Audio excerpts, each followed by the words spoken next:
My name is Ruth Baer. My husband John and I moved here in 1956.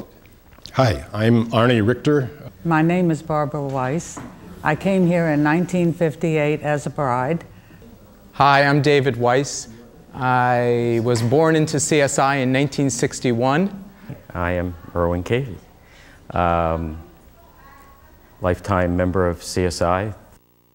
My name is Helen Nelson. My name is Gene Wolfe. I'm Norman Levitt. My name is Sharon Richter. I have very fond memories of everything that went. My husband unfortunately passed away 14 years ago, and the warmth that I found in CSI to help me was just fantastic.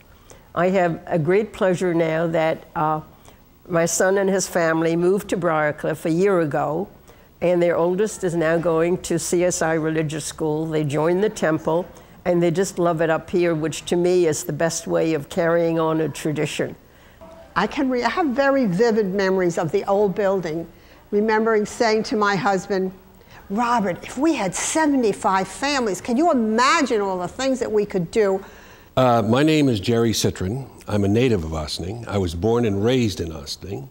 I was bar mitzvah in the synagogue on Waller Avenue in 1946, and I've been a member off and on. I traveled quite extensively. I was in military service, but I had always maintained my ties with CSI.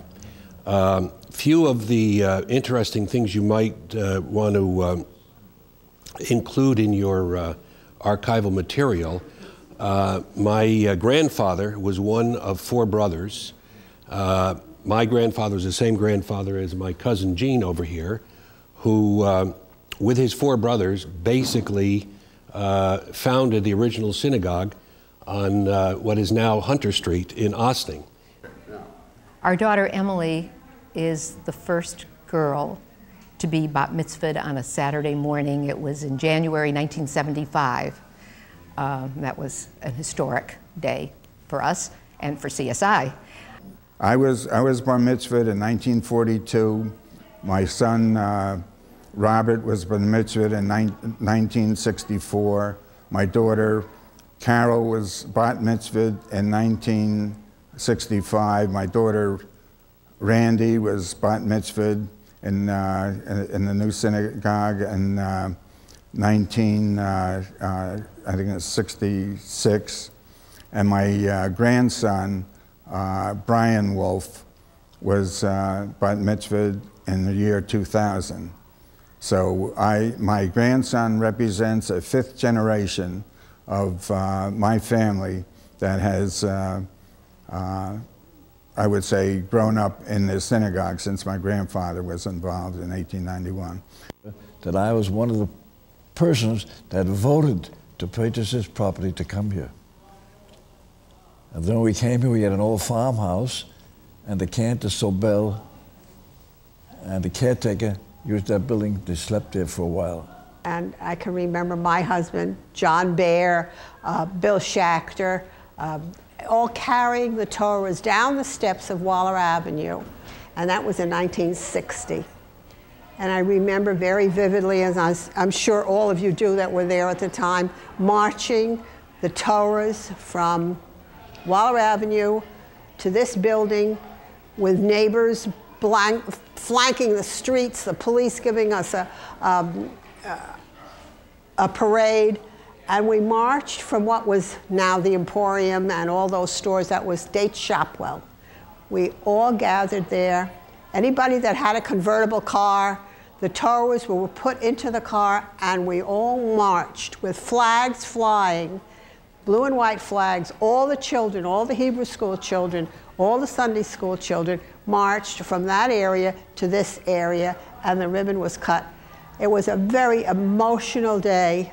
As I say, my kids went to Hebrew school here. They were bar mitzvah, bat mitzvah. And to keep the tradition going, I was at one of the adult bat mitzvah classes. And now one of my grandsons will be bar mitzvah next year here. And so, God willing, if we live long enough, we might see another generation in this synagogue. It's really been terrific for us. I also remember Jerry Shear's dad, Gabe, who was basically the volunteer custodian of the building at that time, who used to chase Scott Richter and I out of the hallways when we sneak out of class and flip baseball cards. And he would chase us out of the hallways and back into class. And I remember Rabbi Gelbart. He wore a nice bow tie, and Cantor Sobel, who always brought his dog to services. He had a collie, and the dog would sit outside, and us kids would go in and out and greet the dog. I don't remember liking Hebrew school very much. I don't remember it being as kid-friendly as it is today, but I got through it.